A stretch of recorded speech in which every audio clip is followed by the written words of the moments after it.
Tukoy na ng Police Region Office 11 na pinamumunuan ni Brigadier General Nicolas Torre ang eksaktong kinaroroonan ni KOJC Leader Apollo Kibuloy.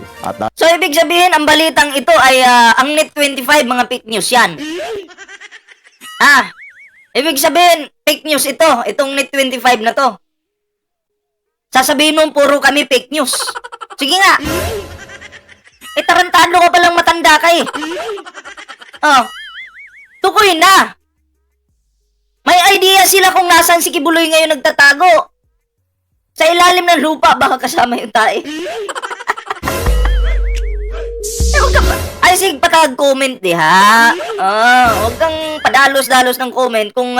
Kasi kami dito, hindi po kami katulad ng Isiminay, no, ng kabila, na gumagawa ng sariling kwento. Kami, may pinagbabasihan kami, tanga. Diba? Kami pa yung naging fake news ngayon. Sipain kita dyan eh. Bobo. Dahil dyan, kumpiyansang general na nalalapit na ang pagwawakas ng kanilang operasyon sa lungsod ng Davao. Nalalapit na. Siyempre, si Alice Guo nga eh. Diba? Nagtago si Alice Guo, nahuli. Okay? Ikaw pa kaya, Kibuloy? Alam mo, hindi ka kayang iligtas ng kapangyarihan mong... Lutang ka ba? Tao ka ba, Kibuloy? Kasi naisip... Alam mo, hindi mo maiisip na na may power to si Kibuloy eh. Kasi nagtatago. At saka hindi siya kayang iligtas ng power. Ano ba yan? Anong klaseng power yan? Naisip niyo ba yung naisip ko? Pagdating sa power?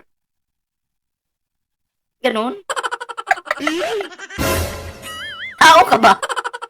Kibuloy, nalalapit na ang pagwawakas.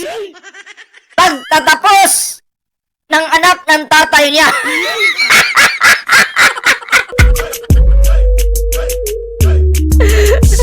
BPM Squad ang Ilita. Ayun, may nakahula Si Ma'am BPM Squad ang Ilita. Kili-kili power daw. Ito na. Tuloy natin. Tuloy-tuloy ang ating trabaho, hindi natin titigilan hanggang sa nahuli natin itong tao ito. Gayunman, aminado naman si Torre na dahil lumiliit na ang ginagalawan ni Kibuloy, lalong pahirapan ang kanilang galaw dahil sa pag-alma ng mga miyembro ng KOJC. Yes! Alam nyo, pag nagiging agresibo na yung KOJC, pag malapit ka na dun sa lugar at naging agresibo sila, nandun yun. Diba? Ganun yun pag agresibo yung mga miyembro. Ibig sabihin, nandun yung kanilang pastor or di kaya may illegal sa lugar na yan. Kaya nagiging agresibo po sila. Sana may sana may kagamitan yung ating kapulisan dyan na matitrace yung mga droga. Baka kasi may mga droga eh. 'Di ba? Baka kasi may mga droga. Sana may gamit, no, yung ating kapulisan para ma-detect yung mga ipinagbabawal sa gamot dyan. Baka kasi meron. Kasi ang mga kulto po gumagamit yan. Diba? Oy, Jed Pilayo, shoutout. Ayan member ng channel natin yan, si Jed Pilayo. Ayan. Tuloy natin. Dahil dyan, dalaan niya sa pagsunod sa batas at mandato bilang pulis, nakatatanggap ng death. Tama naman si Pastor Riz, tama naman, K9. Kaya nga lang kasi, pag underground na kasi yung pinag-uusapan at nasa taas yung K9, sa ibabaw ng lupa, hindi naman maaamoy ng K9 yan. Diba? Okay, sana kung yung bulldog na lang na si Jiggy Barra yung maging aso dun, maamoy talaga. Jiggy Barra at yun si Dada, Bus Dada na tinatawag nila, pwede yun. Putang ina, kumakain ng pulburon yun eh. Expert sila sa pagganon. Alam mo yun si Dada, nung lumabas yung pulburon video, na inisyo nila kay Pangulong Bongbong Marcos, siya yung nag-tutor. Paano daw sumipsip? Alam na alam niya. Diba? Yan, nako, may 2 bulldog po na alaga ngayon si Kibuloy. Yan po, si Dada at si Jiggy Barra. Alain mo, may aso kayo? May aso kayong iba? Ano ba, bulldog ba kayo? Bulldog ba talaga yan o K9? Pinagtatanong lang, naguguluhan din ako.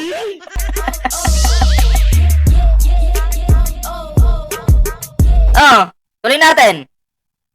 Threat si Torre at maging ang kanyang mga anak ay binabash na rin sa social media. Bakit nyo dinadama yung mga anak ni Torre? Bakit nyo binabash? Yan ba yung ugali ng mga pukpuk, ng mga KOJC, mga pukpuk kayo? Pakantot kayo ng pakantot. Bakit nyo dinadama yung mga anak ni Torre? Utang ina nyo, yan ba yung tinuturo sa inyo ng inyong animal na pastor? Nananahimik yung mga anak nung ni Torre, idadamay nyo. Kasali ba sa issue yan? Utang ina nyo, magpakantot pa kayo dyan. Animal kayo, mandadamay kayo ng ano? Dinadamay niyo yung anak ng tao? Ginagawa niya lang yung trabaho niya? Utang ina nyo, mga pakantot kayo dyan sa kingdom. Ha? Mga pukpok, mga manyakis kayo dyan lahat. Bobo, kakainit ng dugo eh. Idadamay-damay yung mga anak. Diba? Okay lang naman mandamay nung anak. Kung halimbawa, ikaw malaki ka na, namana mo yung katangahan ng tatay mo, pwede. Inamana mo eh. Diba? O katulad ni Kibuloy, namana niya yung ugali ng tatay niya. Kasi anak siya ng tatay niya.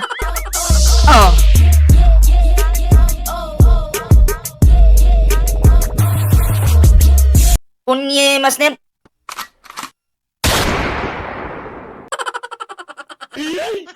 Kinikilig itlog ko sa inyo, ha? Ay, shoutout kay kay Mamamita Star Talk. Ayan, support po natin si Mamita Star Talk. Ayan, so, ano din yan, sumusuporta po yan sa ating mahal na Pangulo. Ayan. O, tuloy natin.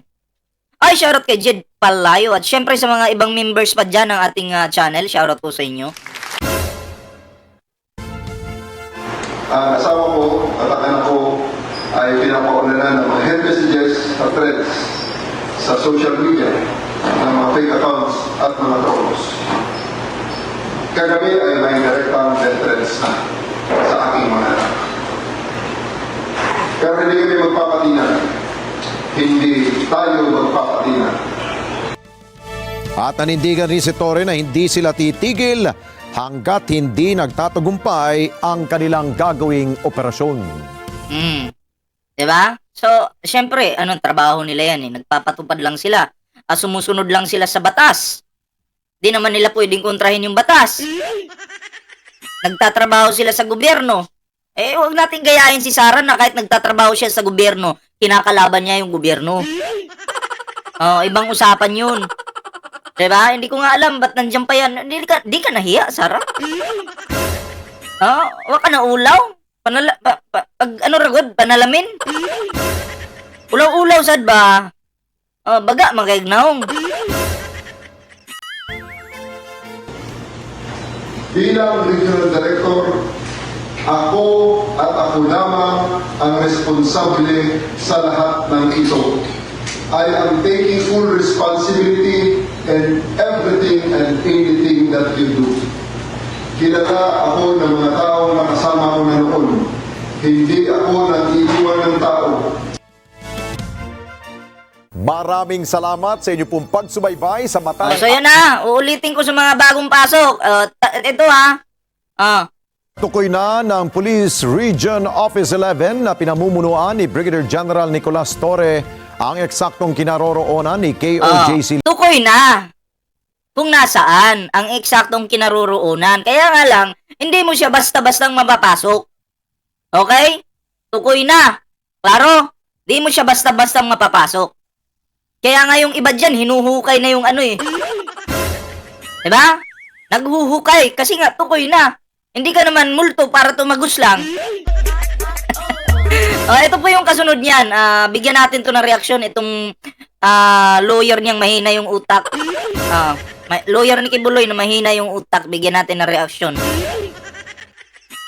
That can affect the soil, the looseness of the soil, and that would really affect the structural integrity of the building, no? And that cannot be justified by a mere arrest warrant, no? Ilang abogado na Ito nagrereklamo daw itong attorney na to kasi Bakit daw naghuhukay, ganito ganyan, maapektuhan daw yung mga lupa diyan o kung ano mang ano diyan. Alam mo, kapag napatunayan naman na wala diyan si Kibuloy at naghukay-hukay yung ating kapulisan, magbabayad naman sila ng damages diyan.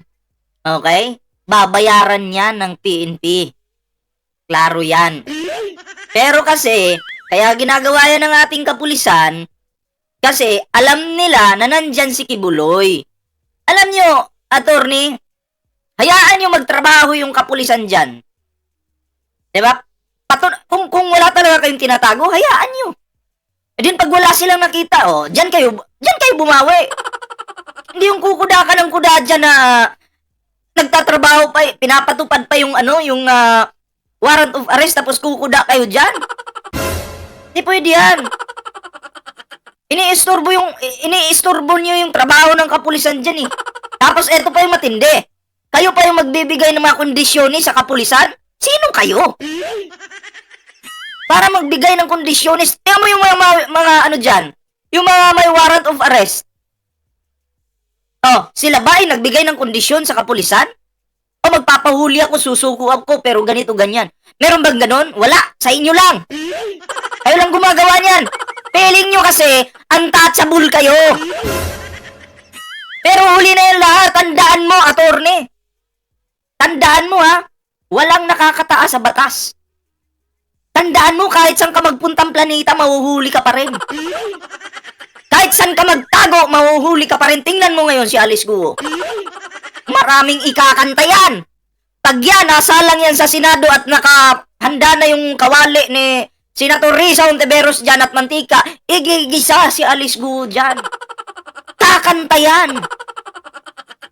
Maraming ilalaglag. Kaya umanda-handa na kayo.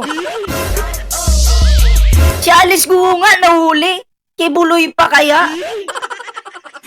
Kibuloy ka lang. Tandaan mo, kibuloy ka lang. Patuloy natin to. Nagsasabi niyan. Oy, salamat sa 393 tamsak natin dyan ha. Maraming salamat po. Hindi pwede ma-justify yan kasi ang arrest warrant is, as the word itself, the term itself implies, it is designed to authorize a police officer to arrest a person. Ito. Nagmamagaling ka dyan. Okay. Ngayon, tatanungin kita, attorney, bakit kayo ngayon magbibigay ng kondisyones? Bakit kayo magbibigay ng kondisyones sa mahal na Pangulo? Nalalabas lang si Kibuloy, susuko lang pag may mga ganitong pag nasunod yung gusto nyo. Wait lang ha.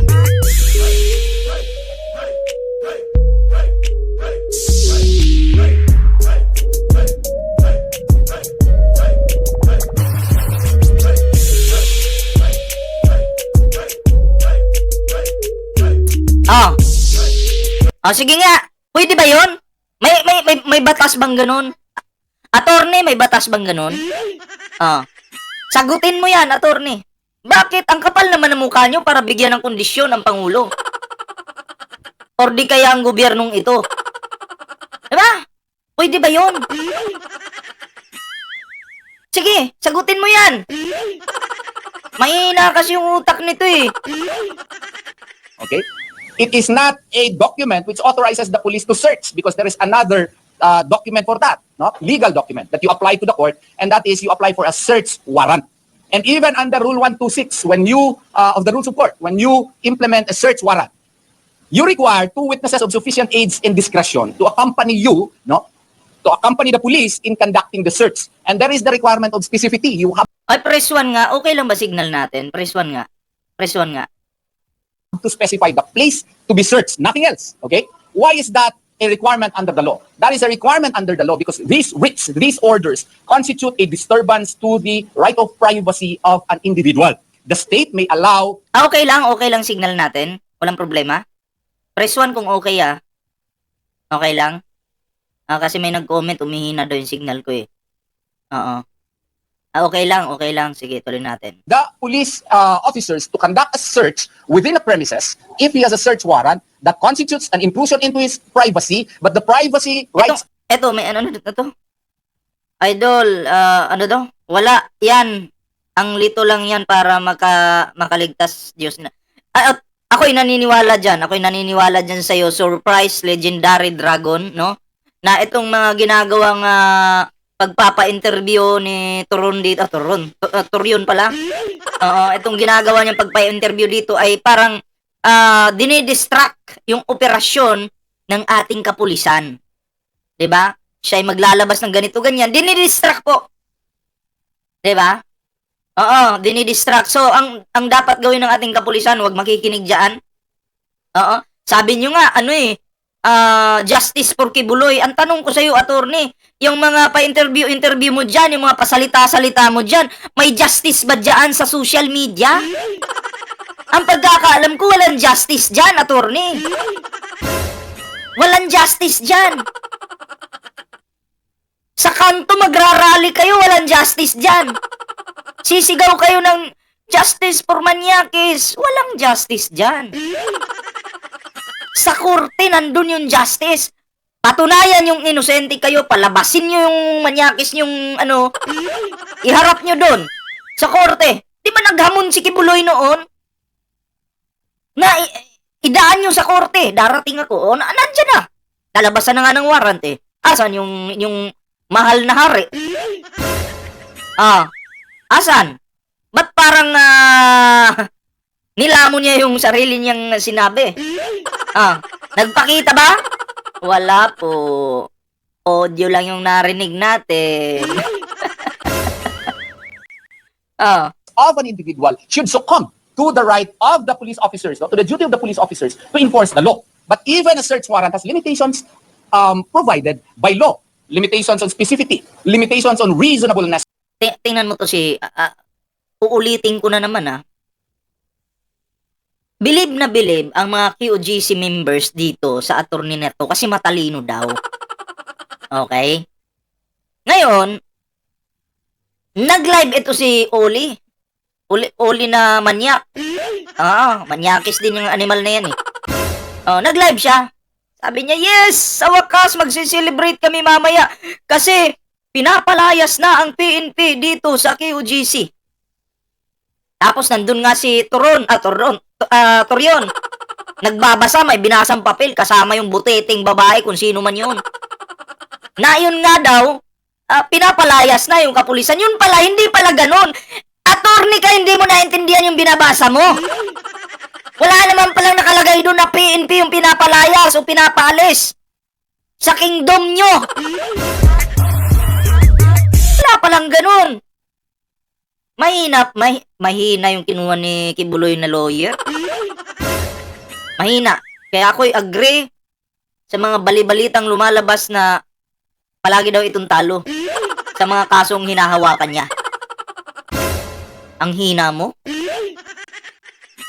Of the search. Now, if a search warrant has those limitations, how much more an arrest warrant, which is designed solely to empower a police to arrest a particular person. And if the alleged person is in a building, there are requirements that the police must have personal knowledge that the accused is in the building. Or again, Not in the building! Inside the, anong tawag yan? Sa ilalim ng lupa. Kaya, QGC, malawak yan. Oo. Diyan hahanapin si Kibuloy. Hindi naman pwedeng sabihin, nandyan sa building na yan. Malawak yan eh. Pag-aari ni Kibuloy yan eh. Diba? Pag-aari, malawak yan. Malawak. Kaya kailangan lahat ng lugar na yan, ikutin ng kapulisan yan. Hindi pa nga naiikot lahat eh. Ang pangit naman kung sa isang building ka lang magsi-search. Lahat ng yan, pag-aari ni Kibuloy yan. Lahat ng lugar na yan, mapatanil man, kailangan i-search. Hindi lang building. Di ba? Parang nagtanga-tangahan lang kung building lang yung isi-search mo. Di ba? Dapat buong lugar. Buong lugar. Attorney, apakahina mong magdepensa. Mahina kang abogado ka. Di ba? Dapat ginalingan mo eh. ito na yung sinasabi natin kay spokesperson De La Rey, reasonable belief. No? Now, the reasonable belief even in Stigall case in the U.S. Supreme Court and here in our Philippine Supreme Court, the reasonable belief requirement here means that the police officer has personal knowledge of facts indicating that the person to May nag-comment dito, hindi naman NBI yung PNP. Yun na nga, mas magaling pa yung PNP kumpara sa NBI Davao. Alam mo ba yung ginawa ng NBI sa Davao? Isang oras lang nag-ikot. Parang ano lang sila, nag-exercise lang. After 1 hour, yung kalbo, kalimutan ko yung pangalan nun. After 1 hour, lumabas na. Paano kasi? Kaibigan ni Kibuloy yun. Trupa ni Digong yun. NBI! Tinalo pa ng kapulisan. NBI Davao, talo ng kapulisan. Talo ng grupo ni Torre. Nakakahiya yun. Dapat yung NBI, ano yan mga magagaling yan pero, anyari? Si Archie. Yung kalbo. Si Archie. Yun na nga di ba? Yun yung nakakahiya doon. be arrested is in fact in a particular place. Now, can you use the reasonable belief to conduct an intrusive search? Certainly no, because the search warrant itself has limitations. How much more an arrest warrant? Wait lang.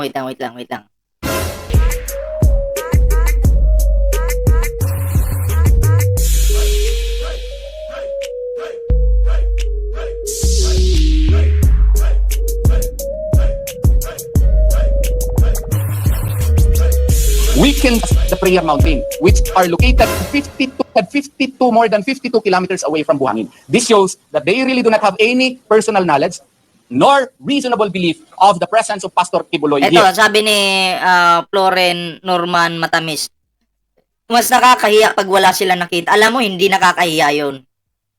Makita man nila si Kibuloy dyan o wala. Okay?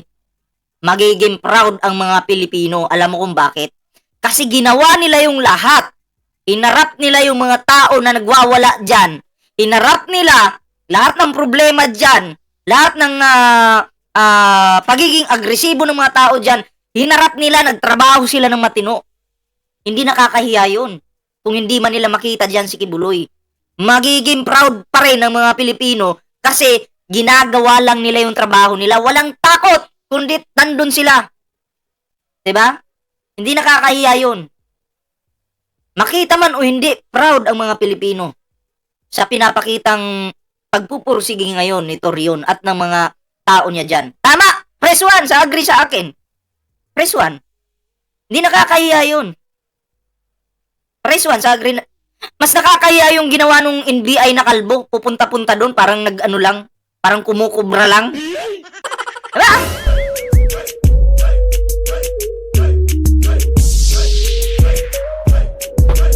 Tamo, daming agree Mahuli man o hindi dyan sa lugar na yan, proud pa rin tayo.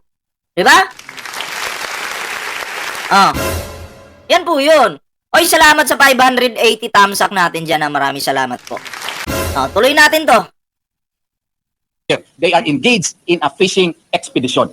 We would like to address also what was reported on ABS-CBN, the interview by Police Officer De La Oy, Rey, shoutout po kay Ma'am Mio Mayo, shoutout po. where she falsely claimed that the members allegedly prevented the police in going into the Bible school. We would like to address that because our side was not At secured. ito pa pala, si Tori kasi may mga nakitang mga minor doon sa mga kwarto na yon, nakatabi na rin ng kwarto ni Kibuloy. Okay? Take note, mga minor po, nakita doon. Tapos, yung mga minor daw po na yun, ngayon, nawala. Saan kaya napunta yun? Di na daw po makita doon. Kasi kung wala kayong tinatago talaga, bakit nyo aalisin yung mga minor dyan? Ngayon wala na, di na makita doon sa mga kwarto na yun. Shout out kay Bernie Villanueva. Shout out sa taga Iligan City pala sila. Shout out po sa inyong lahat dyan. Okay, magandang hapon. Salamat po sa pagtamsak sa ating live ngayon. Diba? Ang tanong, bakit wala na yung mga minor dyan? Diba? Anong purpose nun? Ginawa niyong parausan? Parausan yung mga minor? 15 years old, 14 years old, 16 years old. Bakit may ganun? Ang tanong, nasan na yun? Kasi kung wala kayong tinatago, bakit nyo pinaalis yung mga batang yun. Na dapat tutulungan yun ng ating kapulisan. Iimbestigahan pero nawala. Hindi naman sila multo para mawala. Diba? Marcos 28933, shout out. Baka nasa langit na rin. Talagang itong mga kulto na to. Ano to? Buti na lang talaga, buti na lang napigilan itong mga kulto na to kasi lumalawak po ang kademonyohan ng mga animal na to. Ang kademonyohan ng leader nila. Palawak ng palawak, buong mundo po. Nagpapadala siya ng mga tagalimos. Diba? Buti na lang, buti na lang, talagang naharangan. May nagtanong dito, Bisaya di ka, boss? Bisaya ka. Silingan man ni Digong. Agadabaw man pud ko. Ang ako alang dire di man ko ganahan sa gipangbuhat ni Digong, maunay wala ko dili ko mosuportahan na. No, we would like to say that how can the ladies in the Bible school prevent the police officers in going into the Bible school when they went directly into the Bible school? And when their attention was called, ang dami naman ninyo. Pwede ba na ilimit naman kasi ilang beses na kayo pumasok dito? Ilang beses na, hindi lang 12 times, no? So, tapos yung isang abogada nagsabi, "Sir, 12th day na ngayon or 11th day na ngayon, naka-return na ba kayo sa korte kasi even as Ito kasi yan, attorney, makinig ka kay Bullpoint man. Okay? Inuulit natin, ang lugar ni Kibuloy, malawak. Oo, malawak ang lugar ni Kibuloy. Hindi mo yan kayang i-search ng 15 days. Kulang pa yan. Kahit nga isang araw, kulang pa eh. Siguro kung isang buwan, pwede na yon. Or baka kulangin pa rin. Dapat nga 1 year eh.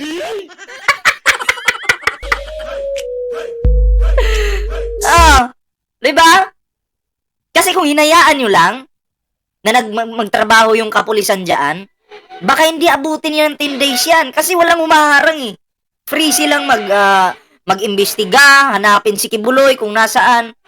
At kung tinuro nyo na yung entrance ng tunnel nyo, baka wala pang 10 days. Baka nga 5 days lang tapos na. Harang kayo ng harang eh. Harang kayo ng harang. Paano aalis yung kapulisan dyan? Hindi nila nagagawa yung trabaho nila dahil humaharang kayo dyan. Ay baka abutin kayo dyan ng 3 months. Huwag kasi kayong lumaban sa batas. Huwag yung kalabanin yung batas. Yung gobyerno, huwag yung kakalabanin. Dapat nagpapasakop kayo. Di ba mga kulto kayo? Oo. At di ba tinuruan kayo ni Kibuloy? Oo. Na dapat magpasakop sa batas. Pero anong ginagawa nyo? Nagpasakop ba kayo? May pagpapasakop ba? K.O. Wala. Kaya yan, deserve nyo yan. search warrant, no, needs to be returned within 10 days from the issuance thereof. How much more an arrest warrant? No? Hindi pa sila naka-return hanggang ngayon. No? So, nung sinabihan sila, sir, pwede ba maging reasonable naman kayo? Pwede ba na ilimit naman ninyo yung number po ninyo? Yun po ang nangyari doon. No? And, May nag-comment, boses daga ka bro. O sige, ito na lang yung boses ko siguro. Gusto niya ito yung boses ko. Ay, boses daga daw yung kanina. Masyado na akong malakas sa mundo ng mga tai. Babanatan ko naman ang dutai. Kasi masyado na akong malakas sa mundo ng mga tai.